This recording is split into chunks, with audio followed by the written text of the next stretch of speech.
Up and down the length and the breadth of the country, our team of reporters are out and about, hunting down some of Britain's best-loved hidden treasures, but only their favourites will find their way into the People's Museum.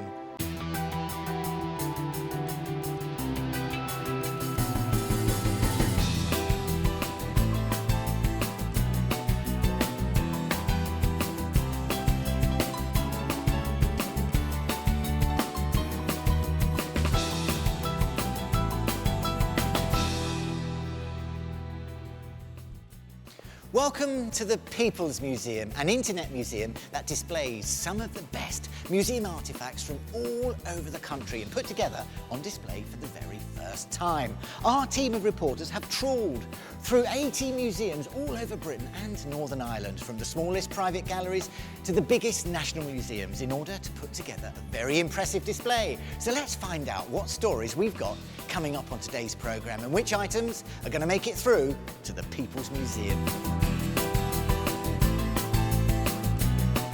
Today, Jonathan Foyle will be visiting a modern part of London with a history that goes back thousands of years.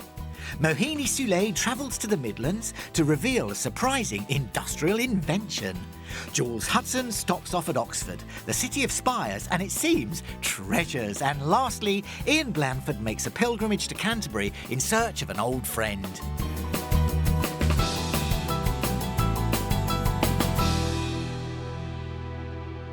Four different items from across the country will make their way into the People's Museum, and on the lookout for his first nomination on today's show is reporter Jonathan Foyle.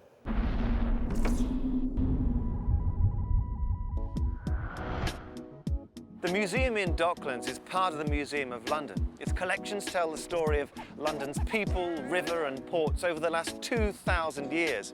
It's the biggest new museum that London's seen over the last 20 years. It only opened in May 2003, so if you haven't seen it yet, it's a treasure waiting to be discovered. It just is so interesting, and there's so much that you don't know. Well, it makes you realise how dependent on the river citizens of London are. We thought we knew a fair amount of what went on, and you come here and you realise how little you really knew. I've got a fascinating journey ahead of me, taking in many of the Docklands' best-kept secrets, including seeing London from a new but old perspective, finding a table on which a little bit of history was made, and getting to grips with a relic from one of Britain's worst nautical disasters. And don't forget, one object will be my nomination for the People's Museum, an icon that represents the very best of this nation's maritime bravery. First, I want to take you back in time to 18th century London. This is one of my favourite displays in the museum in Docklands. It's the Rhinebeck panorama, and it was made by three artists about 200 years ago from an imagined aerial perspective, and it gives you an unrivaled sense of what it'd be like to get in there in late Georgian London when the docks were in full flow. Now, we start off on the left. There's Westminster Abbey, and then there's the Mall coming down that way. There's St Paul's, of course, and the Tower of London, where a whole line of soldiers are making target practice. On the south bank, back this way, look at that forest of ships. These are what the docks are like in the late Georgian period. This amazing image was produced then by three artists. We don't know who they were. It's called the Rhinebeck panorama because it was found in a loft in a house in Rhinebeck in New York State in 1941. Now, tempting as it would be to select the Rhinebeck panorama for my nomination for the People's Museum, there are more outstanding items I want to show you before we come to our final object.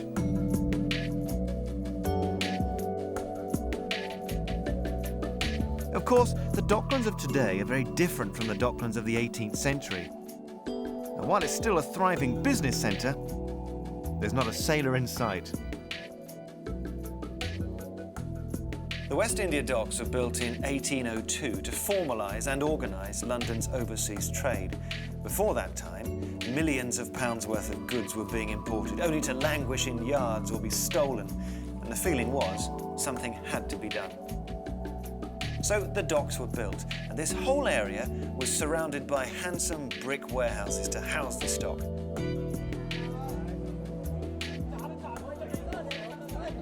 The docks brought great wealth to London, and trade made it the richest port in the world, but this prosperity was bought at a terrible human price.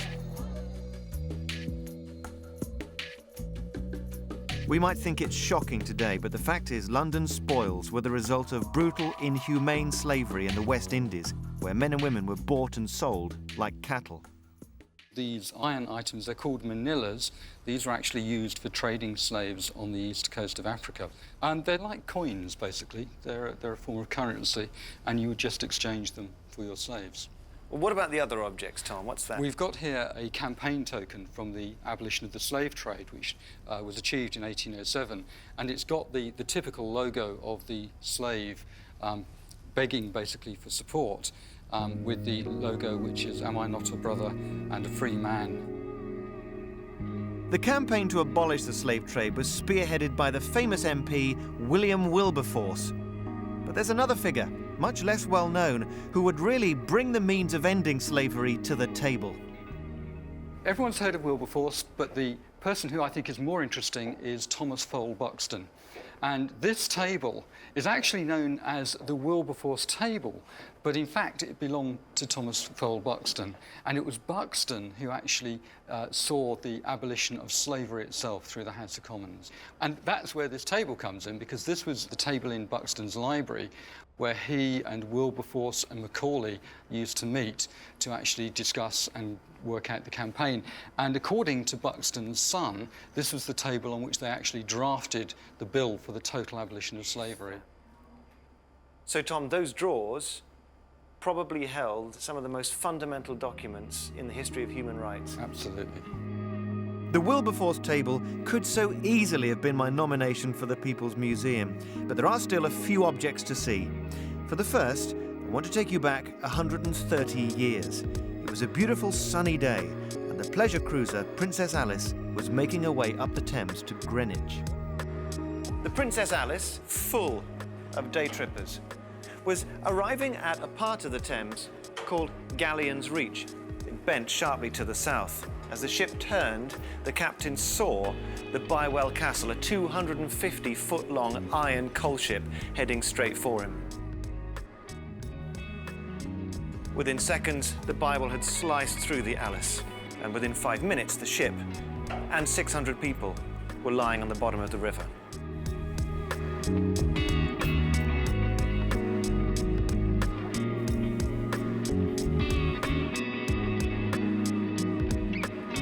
This is the display cabinet that has exhibits from the Princess Alice disaster. And I'm putting on the gloves because I've spotted something. It looks really interesting. It's a book with handwriting, and I love handwriting because it just makes things so personal, absolutely unique.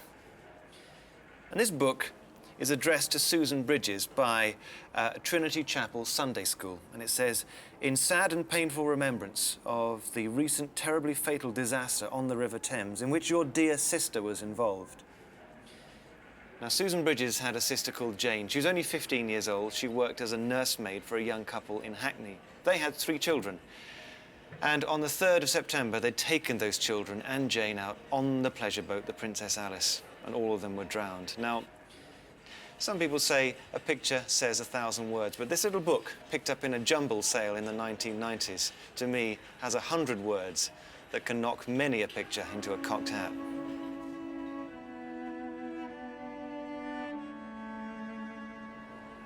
It's such a rich museum, you know, they're all such evocative pieces and they tell such important, powerful stories, and any one of them could be in the People's Museum. There's one other thing, though, I've seen. I hope you'll like it, because to me, I think it's really powerful. I'll give you a clue. Omaha, 1944.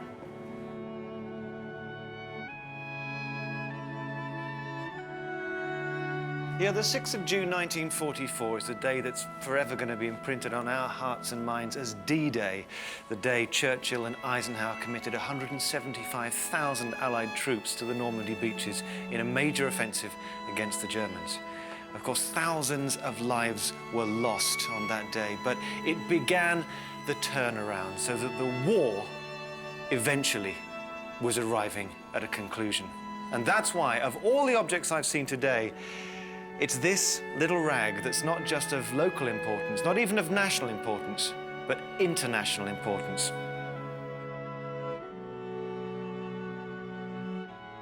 Now, the reason I chose this is because it used to be a white ensign flag flown off the back of one of the landing craft that arrived at Juno Beach in 1944. Now, it's not in the best condition, but to me that adds texture and age to it. Now, how come it survived at all over the last 60 years? Well, the story is this.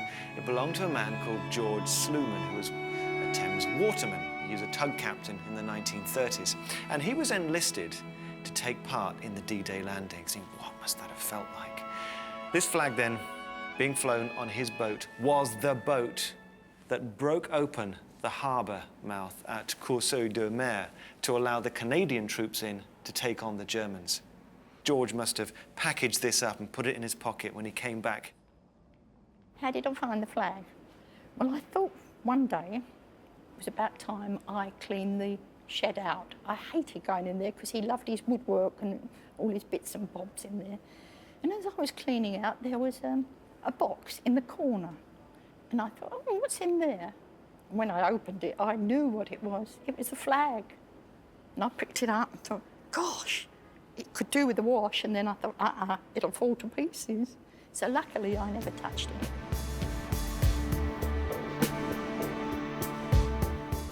Now, to anybody, this could look like an old tea towel. It could be a rag, but in terms of an emotional, cultural value to our nation, it's nigh on priceless.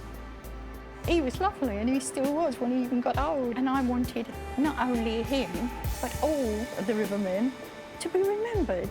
And I think it's lovely because no one ever speaks about them.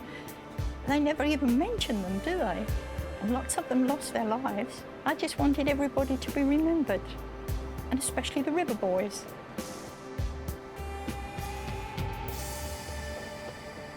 That flag belongs in the People's Museum. It's such a powerful symbol of the sacrifice and bravery that went toward the successful conclusion of one of the most crucial moments in history, World War II, and which gave us the freedoms we still enjoy today. That flag reminds me it's about individuals who risked and often lost everything. It doesn't get more important than that. So I give you George Sluman's D-Day flag. Jonathan Foyle's nomination is George Sluman's D-Day flag. A symbol of selfless bravery finds a place in the People's Museum. So our first item is in place. Now, you know, one of the most difficult things about making this series has been having to choose just one item from each museum that we visit. And there are literally tens of thousands of worthy items. And who knows how many fascinating stories there are out there, but choose we must. And with the next nomination, here's Mohini Soule.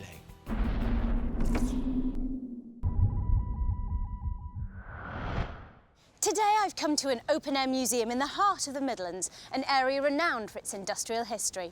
Many of the advances that shaped the world as we know it today came from this very area, so it'll come as no surprise that tucked away somewhere inside is one item worthy of a place in the People's Museum. Join me and let's take a look at the rich history inside the Bliss Hill Victorian town.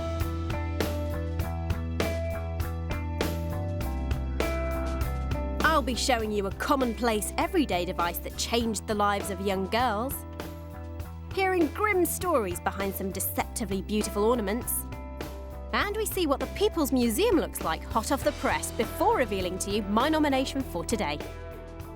As soon as you walk into the museum, you realise that industry was at the very heart of this region.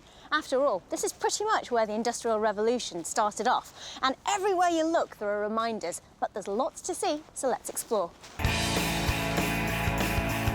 Bliss Hill town is set over 40 acres on what used to be a successful 18th century industrial estate.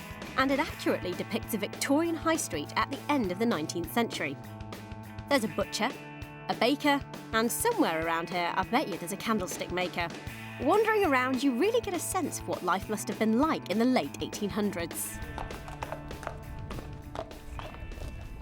This draper's is a woman's dream. Every single corner and wall is covered with a different fabric and costume.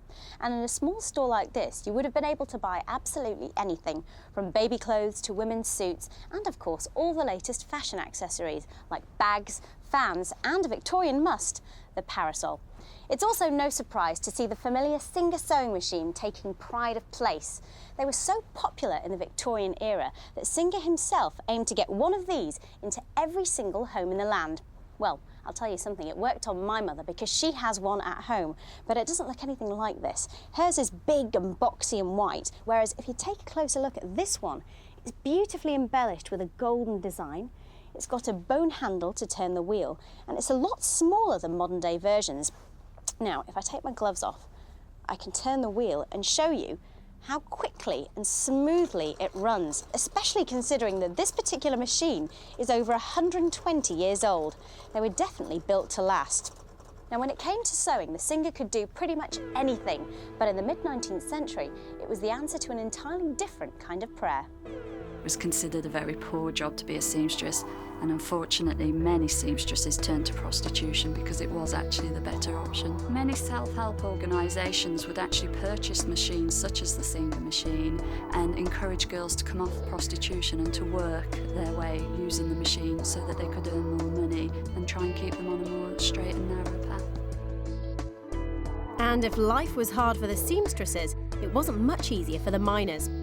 Ironbridge Gorge is rich in iron ore and coal, so mining is a big part of its history, and the open-air museum allows us to see how the colliery and agricultural workers would have lived. Life was hard, with families of 10 or more sharing these 1 or 2 room huts. But while the pit workers lived in poverty, up in town the foremen and factory managers lived in rather more upmarket residences like this one. As soon as you walk into this house, you can just tell that you're in a wealthier environment, from the bookshelf and the paintings on the wall to the range fire burning away. Also, this bone china collection is a clear sign that the occupants of this house had a little bit of extra money to spend on decoration. Now, it's likely that this came from down the road, the Coalport China Works that was one of the biggest in Europe, and it was also known for its high level of craftsmanship. A perfect example of that is this exquisite ewer and stand. Just look at how it's decorated.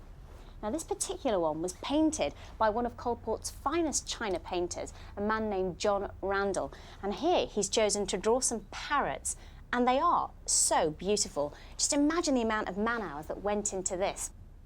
It's called bone china because it used to be made from 50% bone ash. Butchers would drop off the bones at the factory, and then women had the rather arduous and grim task of washing away the rotting flesh. In fact, they used to find so many maggots, they'd collect them all and then sell them on to local fishermen to make a little bit of extra money. They'd then burn the bones and grind them in a mill, and in 1855 an unfortunate woman got her dress caught in the grinder and was dragged to her death. A rather macabre story, I'm sure you'll agree. The town at Bliss Hill has a full range of amenities, and you could have called into the tinsmiths, the cobblers or the plumbers to see about getting things fixed up in your house. Most Victorian towns also had a printers, where posters, tickets, bills and advertisements would have been printed. And that's exactly what brings me to John Edmund's shop. This place is incredible. The moment you walk in, you really get a sense of what it must have been like in Victorian times. And just take a look at that printing press. It's called a Columbian, and it's a rare example of one of the iron versions that came from America in about 1860. Look, at the top you can even see a cast iron American eagle.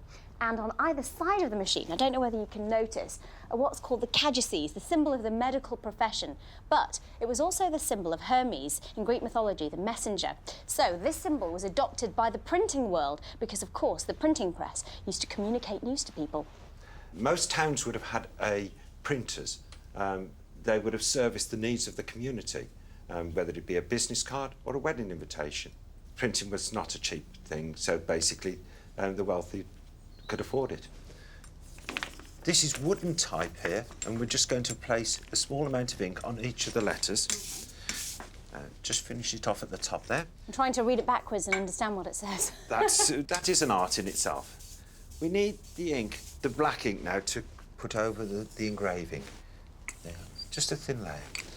Of course, we need some paper to print onto. We're just going to place that onto the type. We need to protect the type and control the pressure, so we've got packs of paper. This is called our blanket. We place that onto the top. And this is called a timpan. It keeps it all together. What we're going to do is wind the bed underneath the platen. So we're just going to pull the great lever now and lower half a ton onto there. We give it a few seconds so that the ink absorbs into the paper. It's called the dwell time. And we just relax it and we'll unwind and have a look what we've got. And there you are. That is incredible. Just look at that. So vivid, the colour. The ink stayed really well. Thank you. Amazing. Thank you very much, Martin. The iron press, the china and the sewing machine show how advances in industry and technology affect everyone's lives. Though we may forget it, pretty much everything we use in our day-to-day lives has been thought about, designed, drafted and manufactured before it gets to us. The Iron Bridge Gorge Museum is a testament to the innovation that drove the Industrial Revolution in Britain and is full of inventions worthy of nomination today. But which one will I be putting forward? Now, you might think with all this large machinery around me that I'm going to reveal a steam engine or a large jackhammer, but you'd be wrong, because my nomination for the People's Museum is this, a cooking pot. And you're probably wondering what's so special about it. This humble cast iron cooking pot is one of the most useful inventions ever made. Back in the day, it would have been used, of course, to cook the family dinner and heat water for a wash, and every school, home and merchant ship would have had one. I must say, I was expecting it to be a lot more basic, but it does have a handle with a hook so you could hang it above the fire. And at the bottom, there are 3 little legs, just like a milking stool, so that it wouldn't wobble around. It is quite sturdy. That is, of course, all fairly obvious, but what you might not realise is that this was responsible for a whole lot more. What started off as a business idea by a man called Abraham Darby became a catalyst for the Industrial Revolution, and this pot is where it all began. Abraham Darby brought 2 main advances to iron production. The use of coal, because before him furnaces were fuelled by wood, and his development of a reusable mould for casting iron. He was a son of a farmer and a metal worker from the Wren's Nest, not that far away from here. That's where he learned his trade.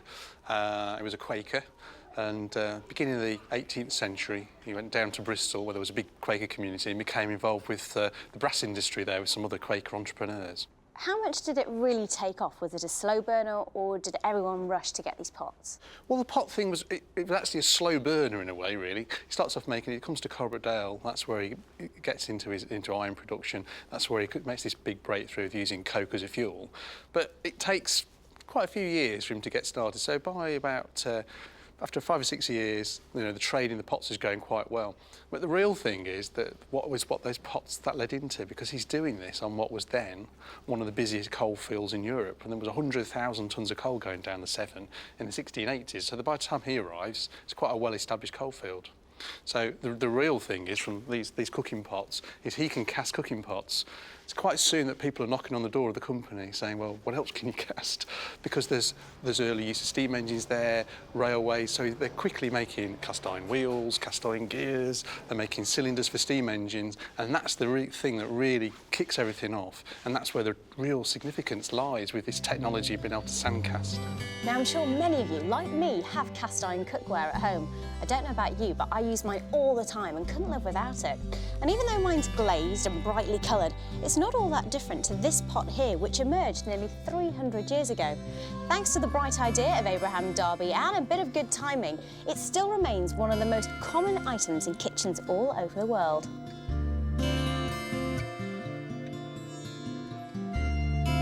So there we are.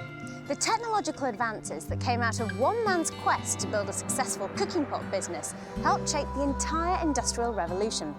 If Darby could cast pots in this new, more efficient way, then he could just as well cast railway wheels, mining tools and machine parts, not to mention range fires for the home and a multitude of household utensils.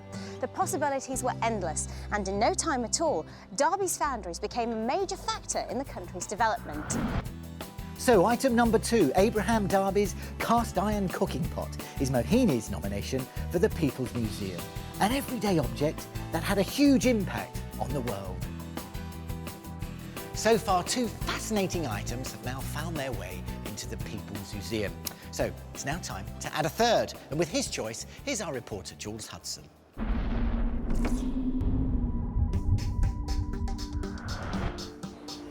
Today I'm in Oxford at the world-famous Ashmolean Museum. Now, not only is this the oldest museum collection in Britain, it's also one of the oldest collections in the entire world. Now, they've been collecting here since the 17th century, and of course they're still collecting today. So I've had plenty to choose from for my nomination for the People's Museum.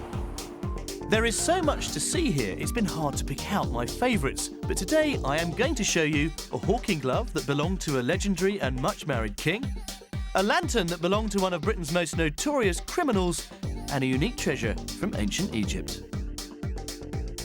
So come with me and let's have a look around.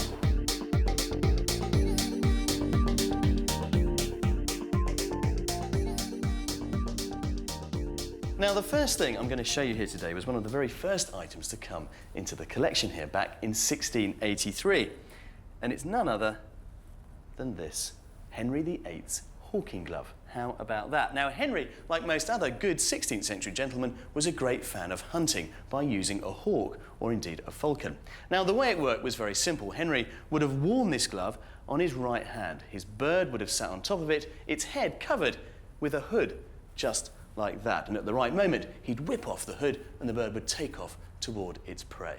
Now, the glove itself is really interesting. It's got this quite elaborate design on the cuff made up of silk and gold wire woven into it. And this area is made of doeskin with one or two quite interesting puncture marks, no doubt, from the claws of the bird itself. But this bit is really curious, around the fingers, because that's made of dog skin, reckoned to be really tough to protect the king's hand against the talons of the bird itself. But one thing that does surprise me about this, holding it in my hand, Henry, I know, was a very, very big man, yet the glove itself is quite small. In fact, it fits me like a glove. Part of the University of Oxford, the Ashmolean Museum was opened way back in 1683 during the reign of Charles II. Today it attracts 500,000 visitors a year, and it's no wonder. It holds an unrivaled collection of art and antiquities from Europe, the Middle East and Asia. You could spend hours, if not days, wandering through it. Now, the next item I want you to see was also collected a long, long time ago. It was left to the university here in Oxford in 1641 and finally came into the museum collections here in 1887. As an object, it bore witness to one of the most famous criminal plots ever recorded, the destruction of the Houses of Parliament. The year, 1605, and the date, November the 5th. Now, this is what I want to show you. This battered old lantern was owned by one Guido Fawkes, known to millions of us, of course, as Guy Fawkes. Now, it came here to the collection because one of the arresting officers left it to his son, who in turn passed it on to the museum here.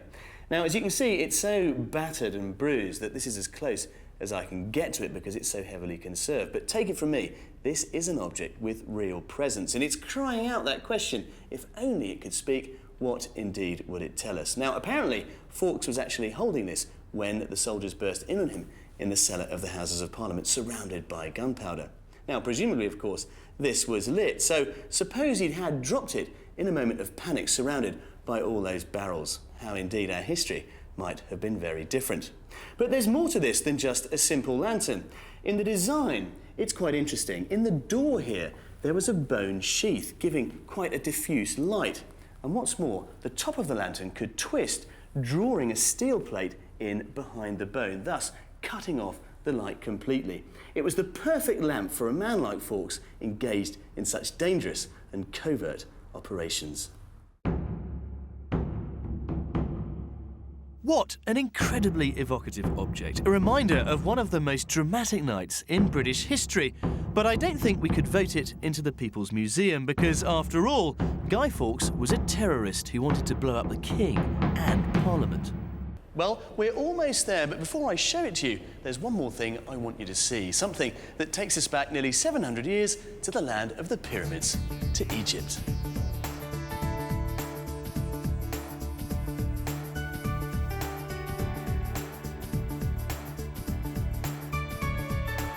Now, if like me you're a fan of ancient Egypt, then a trip to this museum will not disappoint you, because at the heart of the Egyptian exhibition is also the largest item here in the museum collection.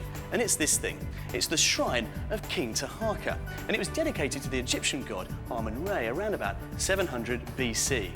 Now, in the 1930s, it was deconstructed from where it was built in the Sudan and brought back here, block by block, where it was lovingly restored. But apart from being the biggest item in the collection, it's also the heaviest. Before they rebuilt it, they had to reinforce the floor just so it wouldn't fall down.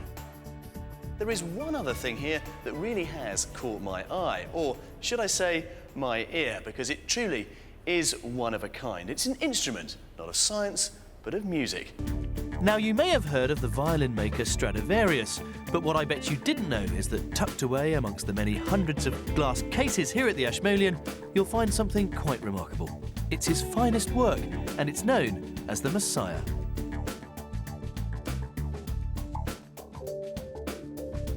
Now, it's one of a type. It's the only one that Stradivarius ever made, and it's thought that he made it around about 1716, a period known as his golden age. But ever since then, violin makers around the world have been striving to match the talent and the craftsmanship that sets this violin apart from all others.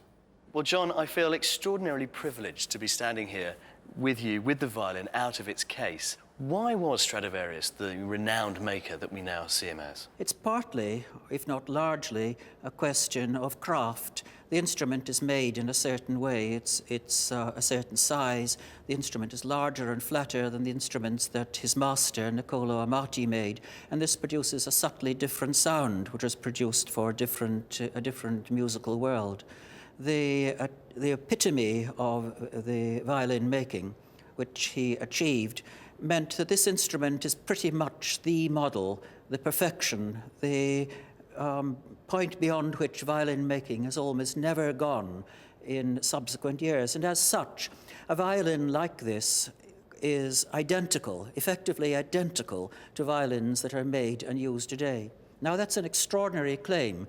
It's very hard to think of any other musical instrument, indeed any other instrument of any kind, any scientific instrument that has changed so little across the years. And why is this? The answer is that nobody has been able to produce an instrument that has better tone, better sound quality, better carrying quality than the instruments which Stradivarius made, which ensured that this violin is the model which all other violin makers subsequently have tried to imitate. But why is it called the Messiah?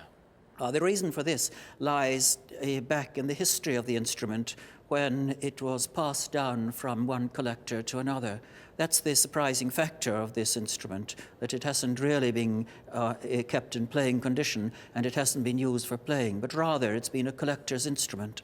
And at one point in its history, in the middle of the 19th century, one of the owners, an Italian called Torrisio, a very famous Milanese collector and dealer of violins, boasted of this instrument to his friends in Paris, to Guillaume, who was then one of his chief customers, saying he had a violin greater, more beautiful, more perfect than all other violins in existence. And Allard, the violinist, who was Guillaume's son-in-law, spoke and said in rather jocular tones, Torrisio, your instrument is like the Messiah. We're always expecting him, and he never appears. And the name stuck.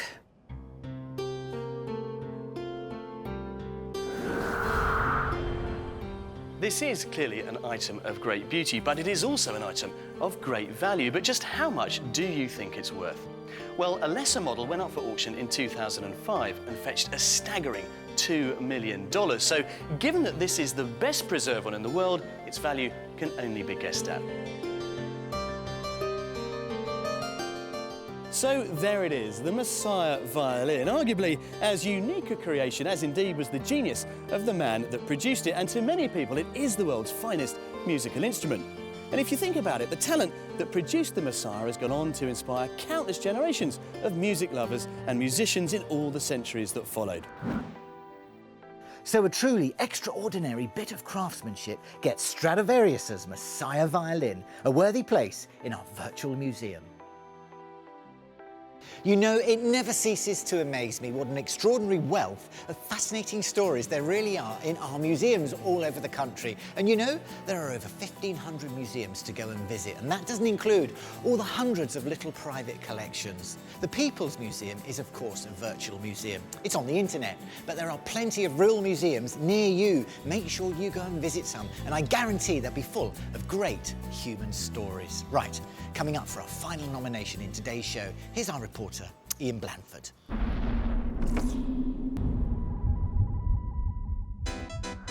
I'm in Kent at the Museum of Canterbury, and don't be fooled into thinking that Canterbury is all about cathedrals and Chaucer, because there is real variety here.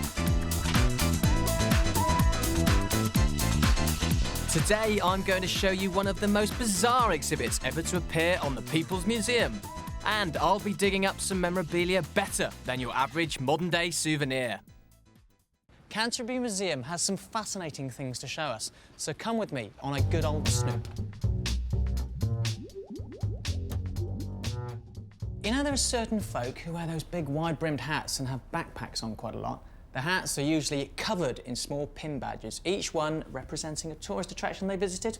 Well, these are the 12th century equivalent. The tourist attraction in point here, well, it was Thomas Becket. He was the famous archbishop who was gruesomely murdered here in Canterbury Cathedral back in 1170. Relations were so strained between Archbishop Thomas Becket and King Henry II that when Henry lost his temper and shouted, "Will no one rid me of this meddlesome priest?" 4 of his knights went to murder Becket on his behalf. His death made a martyr of him and pilgrims flocked to his shrine. Canterbury prospered as the pilgrim business boomed, and the trade in souvenirs flourished. The most common of the pilgrimage badges were of the shrine itself, but they come in all shapes and sizes. Some are of the saint himself, there are some of the Canterbury Bell, but the particularly special ones I want to show you, and I have to put on these rather fetching white gloves to show you them, they are miniature flasks. They were made from tin or pewter, and they were designed to hold holy water. You can imagine how proud any pilgrim would have been to pin that on his or her cloak or hat.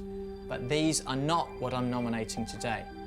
Now, we've got a pilgrimage of our own to find what I'm nominating for the People's Museum, and I promise you, it will be well worth the wait. The Museum of Canterbury is housed in the former medieval Poor Priest Hospital in Stour Street, in the centre of the town. The building is over 800 years old and so is a bit of an exhibit in itself. Over its lifetime, it was used as a workhouse, an ambulance station, and up until the 1980s, when the museum opened, it was even a medical clinic. Before I get to my nomination for today's People's Museum, there is one more thing that's caught my eye here in the Museum of Canterbury. It is certainly the most bizarre exhibit I've ever seen in a museum. But what could it be? Let's get straight to the point. What you're looking at here is human waste. And that's not why I'm wearing the gloves. I'm wearing the gloves because this is an exhibit in the museum. It's actually fossilised human waste, so it doesn't smell, don't worry. You might ask, though, why is it here? It's here because by studying it, we are able to find out exactly what our medieval ancestors ate and a whole lot more. A pub now marks the spot where a routine excavation turned up an unusual discovery on Wincheap in Canterbury. Archaeologists found an old cesspit or latrine, and instead of backing off in horror as we may have done, decided instead that perhaps there could be something lurking at the bottom that might be a valuable treasure. So they began analysing the contents and struck gold. Fossilised waste contains a wealth of information, and what they were able to find out here was that medieval folk in this area ate a lot of cereal bran. But on top of that, they found fruit stones, seeds, and fragments of fish bone. Those days, you had to eat what you could grow or catch in the local area. There was no big supermarket on the corner then. By knowing what people are eating, we are able to know what they were growing, and therefore we're able to know what the climate and the soil was like. So the fruit stones tell us that the climate was warmer here in Canterbury. And then the way the cesspit was formed in layers over the ages means it's a fascinating way of finding out how diet has changed over time.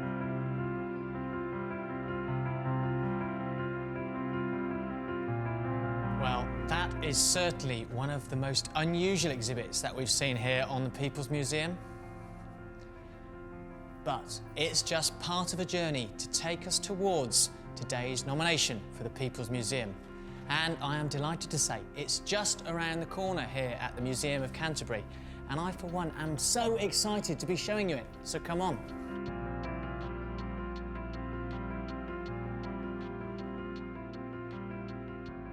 An astounding number of you link this item to your childhood. The mere mention of his name can cause the toughest hard-nosed businessman to crack a nostalgic smile.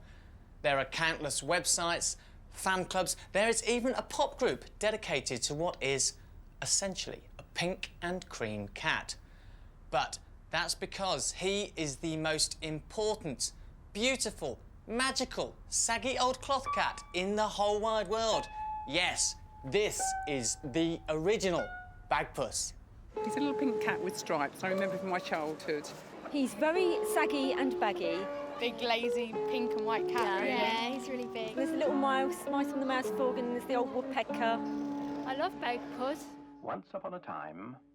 Bagpuss was an extremely popular UK children's television series of the 1970s that has now achieved cult status, and in a BBC poll was voted the best children's TV programme ever. It was made by Small Films, who were none other than filmmaker Oliver Postgate and artist Peter Furman, who both came to live near Canterbury. Now, strange as it may seem, only 13 episodes of Bagpuss were ever made, but they've managed to capture the imaginations of children for over a quarter of a century.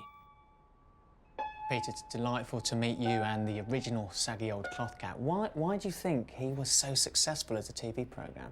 Well, it's hard for us to say that because, you know, we made it a long time ago, and he was some years before he really became very, very popular. But Emily reckons, that's my daughter Emily, who's the little girl, she reckons that all the little girls who watched would love to have had their own shop with their own toys and no adults around, because, I mean, you know, it's a world of its own, really. I think we'd all like to think that we could have come up with the idea of a cat, but I could certainly never have come up with a pink and cream cat. The first drawings I ever did of this character were a marmalade cat. Right. But when I had to make him, I had to order some special material, and a company made me this material, and the man came up to me a few weeks later and said, "I'm afraid there's been a bit of an accident in the kiln, and we came out with this rather strange colour," and he held out this great big piece of cloth with pink and cream on it. And I thought, great, you know, why not?